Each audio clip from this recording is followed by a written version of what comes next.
Oke, selamat bertemu kembali Sobat Pembelajar. Kali ini kita akan belajar bagaimana menggunakan kamera dan mengenal tombol-tombol serta fitur-fitur yang ada di kamera kita. Oke, pertama kita akan belajar bagaimana cara memegang kamera yang baik.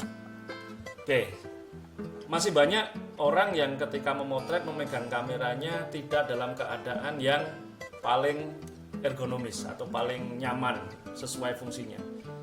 Sangat disarankan memegang kameranya adalah tangan kanan kita memegang seperti ini ya, pakai grip, kemudian tangan kirinya dari bawah. Jadi jangan seperti ini tapi dari bawah. Ini taruh di bawah, dengan begini, megang begini maka kamera akan stabil ya. Kamera akan stabil. Ketika kita memotret goyangan itu akan bisa dihindari, direduksi dengan cara memegang seperti ini. Pun juga kalau kita mengambil kameranya kemudian akan berpindah dari posisi landscape ke posisi potret, kita akan lebih cepat. Coba kalau kita bayangkan seperti ini, mau gini pasti ribet. Tapi kalau dengan begini cepat dan stabil juga nyaman. Ketika dibidik itu lebih oke. Itu secara umum ya. Kemudian yang kedua, bagaimana cara menekan tombol shutter kamera. Setiap kamera punya shutter ya, tombol shutter. Secara umum adalah memotret itu tidak langsung menekan full tombol shutter. Ada tahapan yang kita namakan focusing. Ketika kita membidik, tahapan pertama yang akan kita lakukan adalah focusing. Focusing dilakukan dengan cara menekan shutter tapi setengah saja atau separuh saja. Jangan ditekan full. Begitu fokus subjek sudah kita dapatkan, maka tinggal ditekan penuh untuk mengambil gambarnya. Oke, seperti itu. Kita sekarang masuk ke fitur kamera. Secara umum tadi sama ya, pengoperasiannya, cara megangnya secara umum sama. Sekarang kita mengenal fitur-fitur tombol-tombol yang ada di kamera. Tombol on off-nya biasanya setiap kamera itu juga berbeda-beda, kita harus kenali ya. Di sini tombolnya di sini. Kemudian ini namanya tombol shutter. Ini ada beberapa mode pemotretan yang nanti akan kita bahas belakangan. Tombol yang paling penting kita harus tahu itu adalah tombol-tombol atau bagaimana mengoperasikan kamera ini, terutama tiga fungsi utama, yaitu kecepatan atau speed, yang kemudian yang kedua adalah aperture atau bukaan lensa, dan yang ketiga adalah ISO, mengatur ISO. Oke ya, di kamera ini kalau kita mau ngubah ISO, ditekan dulu tombol ISO-nya, baru kemudian kita pilih ISO berapa yang akan kita gunakan. Ya, mau auto atau mau ISO tertentu. Oke, itu tombol ISO. Yang kemudian tombol kecepatan. Tombol kecepatan di tipe kamera DSLR yang ini itu dia pakai namanya common dial ya, atau dial yang utama biasanya. Nah, ini kecepatan. Kecepatan itu biasanya dimunculkan dengan angka 1/125, 1/100, 1/80, semakin cepat dan semakin lambat. Paling tinggi biasanya kamera itu yang bisa mechanical adalah 1/8000 detik, tapi dengan mechanical shutter kecepatan bisa sampai 1/32.000 detik. Mungkin nanti bisa lebih canggih lagi. Paling lambat kecepatan itu bisa sampai, umumnya sampai 30 detik ya. Kalau sudah ini 1/4 detik, setengah detik, nah ini sudah kurang dari 1 detik ya. Ini paling lambat kamera bisa lakukan adalah 30 detik atau setengah menit. Kalau mau lebih lambat lagi dari itu, namanya pakai bulb, kita harus pakai menu khusus yaitu bulb. Oke, itu tombol kecepatan. Yang ketiga adalah pengaturan aperture atau diafragma. Untuk kamera jenis DSLR seperti ini, kita tinggal menekan ini tanda kayak tanda bintang ini, kita tekan, kemudian kita putar lagi common dial. Nah, ini aperture. Aperture itu apa nanti dijelaskan setelah ini ya. Nanti kita di tahapan berikutnya kita akan belajar itu. Oke, sekarang tipe kamera mirrorless yang full frame ya. Tombolnya pada umumnya di bagian sini dekat shutter ya, on off-nya. Kemudian kecepatannya ini di bagian belakang, bukan yang di depan ya, defaultnya, meskipun bisa di customize. Kalau untuk aperture-nya biasanya ada tanda F-nya, itu indikatornya, itu pakai yang depan. Untuk ISO-nya ini ada shortcut, jadi kita tekan dulu forward knob atau ya tombol pengaturan umum lah. Kita tekan shortcut yang ada tulisannya ISO, kita tekan gini, baru kita pilih ISO berapa.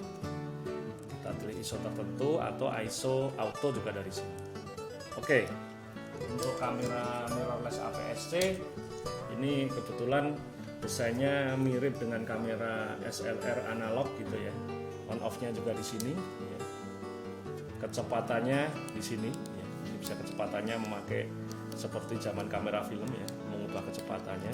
Kemudian aperture-nya atau bukaan lensanya taruh di lensa.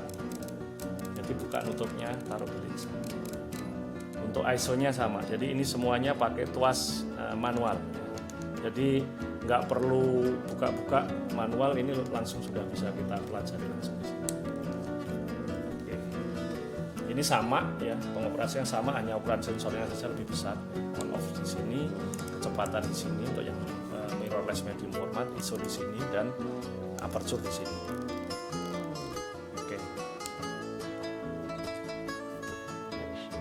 Oke, sekarang kita mengenal mode-mode pemotretan yang bisa kita gunakan dengan kamera kita. Ya.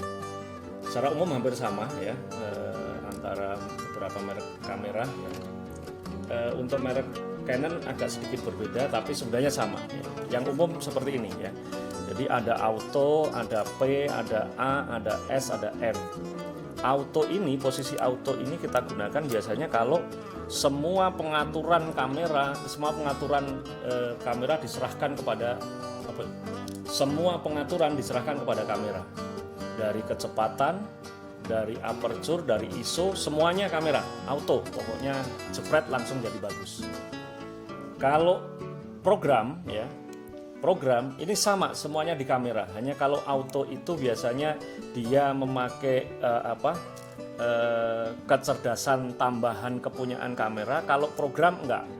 Kalau program hanya pencahayaannya seperti apa, dia akan ambil sedemikian rupa. Jadi kalau di gelap, pada saat gelap dia tetap akan ngambilnya mungkin ya tetap lama gitu. Tapi kalau di auto biasanya kalau kameranya ada pop up-nya, dia akan flash-nya nyala ya. Misalkan kita coba dengan yang ini untuk auto ya. Kalau kita coba di auto kalau di sini pakainya ini. Ada pop-up flash-nya, kita hidupkan. Kalau ruangannya dia merasa kurang terang, biasanya flash-nya akan kebuka. Ya, ini karena pakai full auto. Tapi kalau pakai program dia enggak. Dia tetap pencahayaannya adanya seberapa, maka dia akan ambil. Tanpa cahaya tambahan. Ya. Nah, kemudian kalau posisi M, ini ada posisi M sama, ini di sini juga ada posisi M, artinya manual. Kalau manual, maka kita semua yang mengatur. ISO-nya, kecepatannya, sama aperture-nya, bukaan lensanya kita yang ngatur. Contohnya ya, misalkan kita mau memotret ke arah sana, ya kita lihat indikatornya seperti ini namanya metering atau exposure pencahayaan. Nanti seperti apa akan kita jelaskan di pertemuan berikutnya. Ya. Nah, kita akan mencari pencahayaan yang pas dengan indikator itu. Misalkan ini aperture-nya 5,6 ya. Ini bisa kita ubah-ubah aperture-nya. Paling lebar 5,6, misalkan kita ambil 5,6, ini masih over exposure sedikit. Kecepatannya harus kita ubah. Kalau ke arah plus berarti ini masih over, masih pencahayaannya terlalu banyak, kita turunkan ya.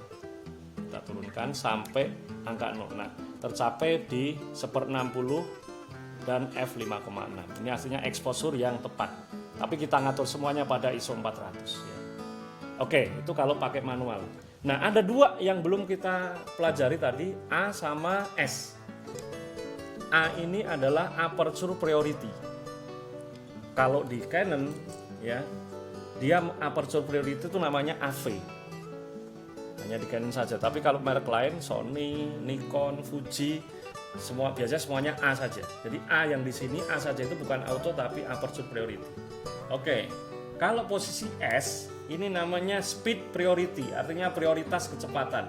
Kalau A tadi adalah aperture priority, prioritas bukaan lensa, sekarang kita pakai S, prioritas pada kecepatan. Ini kalau di merek sama, Sony, Nikon, Fuji sama, tapi kalau di Canon dia memakai yang namanya TV. T itu artinya time ya, TV. Ini sama dengan fungsi S, artinya kita ngeset atau memprioritaskan kecepatan, sisanya yang menghitung adalah kamera. Artinya posisi A dan posisi S ini adalah posisi yang semi auto. Bisa dijelaskannya selebih mudahnya semi auto. Sebagian kita yang mengatur, sebagian kamera. Oke, itu tombol-tombol yang bisa kita kenali. Nah, penggunaannya mana? Yang paling bagus, yang paling nggak bagus, nggak ada sebenarnya. Tergantung kebutuhan ya. Untuk kondisi tertentu mungkin kita memakai full auto, bisa, nggak apa-apa. Ya. Tapi kondisi tertentu mungkin karena kita harus mengaturnya sendiri, ya sedemikian rupa pencahayaannya kok sangat butuh kontrol, kita bisa pakai M. Atau saya termasuk paling sering itu memakai antara A dan S. Yang paling sering saya pakai A. Alasannya apa? Ini masalah personal saja. Tentu teman-teman semua